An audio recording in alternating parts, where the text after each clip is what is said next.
کے برکت سے ہم اعلان کرتے ہیں، بسم اللہ کے برکت سے ہم اعلان کرتے ہیں، اپنے چھوٹے بڑے بھائی کو ہم سلام کرتے ہیں، السلام علیکم ورحمۃ اللہ وبرکاتہ۔ ان الحمد للہ کفا وسلام علی عبادہ الذین اصطفى، اما بعد فاعوذ باللہ من الشیطان الرجیم، بسم اللہ الرحمن الرحیم، قل هو اللہ احد اللہ الصمد لم یلد ولم یولد ولم یکن لہ کفوا احد۔ وقال الشاعر، جہاں ذکر حبیب ہوتا ہے وہاں خدا بھی قریب ہوتا ہے، جہاں ذکر حبیب ہوتا ہے وہاں خدا بھی قریب ہوتا ہے، ایسی مجلس میں بیٹھنے والا بڑا ہی خوش نصیب ہوتا ہے۔ صدر انجمن، مشفق و مربی، اساتذہ اکرام، حکم صاحبان اور دور دراز سے تشریف لائے ہوئے مہمانان اعظام، آج کی اس سالانہ تقابلی و انعامی اجلاس میں میرا تقریر کا عنوان ہے کلمہ طیبہ یعنی لا الہ الا اللہ کا مقصد۔ میرے اسلامی بھائیوں، کلمہ طیبہ اسلام میں داخل ہونے کا اصل دروازہ ہے۔ اگر کوئی شخص کفر سے اسلام میں داخل ہونا چاہے اور یہ کلمہ سچے دل سے پڑھ لے تو مسلمان ہو جائے گا۔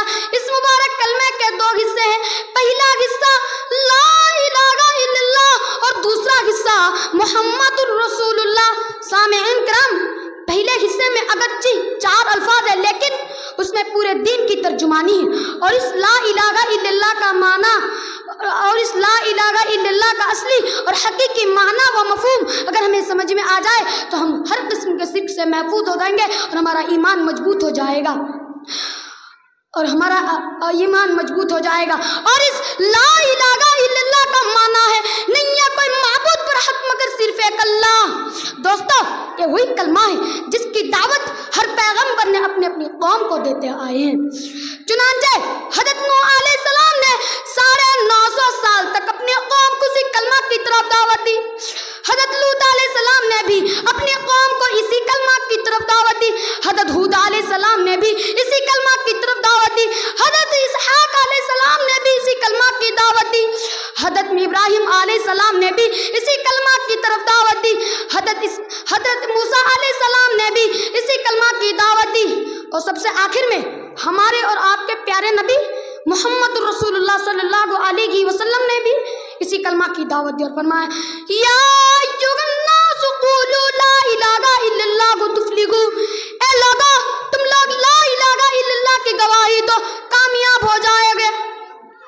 معلوم ہوا کہ تمام انبیاء کرام علیہم السلام اپنے اپنے زمانے میں اپنی اپنی قوم کو اسی کلمہ کی طرف دعوت دیتے رہے اور اس بات کی طرف راغب کرتے رہے کہ اللہ کے سوا کوئی معبود برحق نہیں، اللہ کے سوا کوئی خالق نہیں، اللہ کے سوا کوئی نذر و نیاز اور منت کا حقدار نہیں۔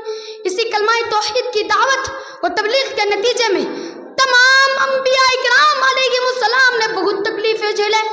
بذات خود نبی صلی اللہ علیہ وسلم نے مصائب کے پہاڑ برداشت کیے، دندان مبارک شہید ہوئے، اپنے جسم و اطہار زخمی ہوئے، اپنے دوست و احباب گھر بار اپنے وطن کو بھی چھوڑا مگر کلمہ طیبہ نہیں چھوڑا۔ آپ کے اصحاب اکرام لہو لہان ہو گئے، یہاں تک کہ اپنے بال بچوں کو یتیم اور بیوی کو بیوہ بنا دیا مگر کلمہ طیبہ نہیں چھوڑا۔ رسول اللہ صلی اللہ علیہ وسلم کے اہل بیت خون سے تربتر ہو گئے مگر کلمہ طیبہ نہیں چھوڑا۔ حضرت سمیہ رضی اللہ عنہ کو نیزہ مار کر شہید کر دیا گیا مگر کلمہ طیبہ نہیں چھوڑا۔ حضرت بلال رضی اللہ عنہ کو تپتی ریت پر لٹا دیا گیا مگر کلمہ طیبہ نہیں چھوڑا۔ آخر کیوں نہیں چھوڑا؟ آخر کیوں نہیں چھوڑا؟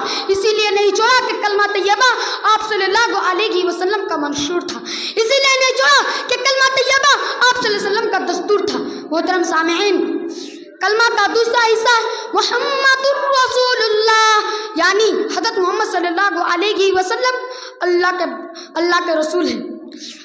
کلمہ طیبہ آپ صلی اللہ علیہ وسلم کے رسالت کے بغیر مکمل ہی نہیں ہو سکتا، دین آپ صلی اللہ علیہ وسلم کے بغیر مکمل ہی نہیں ہو سکتا، اسلام آپ صلی اللہ علیہ وسلم کے بغیر مکمل ہی نہیں ہو سکتا۔ بلکہ میں ایک کہتا ہوں، آپ کی رسالت دین کا ضامن ہے، آپ کی رسالت اسلام کا ضامن ہے، آپ کی رسالت عدل و انصاف کا ضامن ہے، آپ کی رسالت عدل و انصاف کا ضامن ہے۔ معلوم ہوا کہ کلمہ طیبہ ہی جنت اور جہنم کے درمیان فیصل ہے۔ آخر میں اللہ تعالیٰ سے دعا ہے کہ ہمیں کلمہ طیبہ کے مقصد کو سمجھنے اور اس کی مطابق زندگی گزارنے کی توفیق دے، آمین۔ توحید کی امانت سینوں میں ہمارے، توحید کی امانت سینوں میں ہمارے، آسان نہیں مٹانا نام و نشاں ہمارا۔ السلام علیکم ورحمۃ اللہ وبرکاتہ۔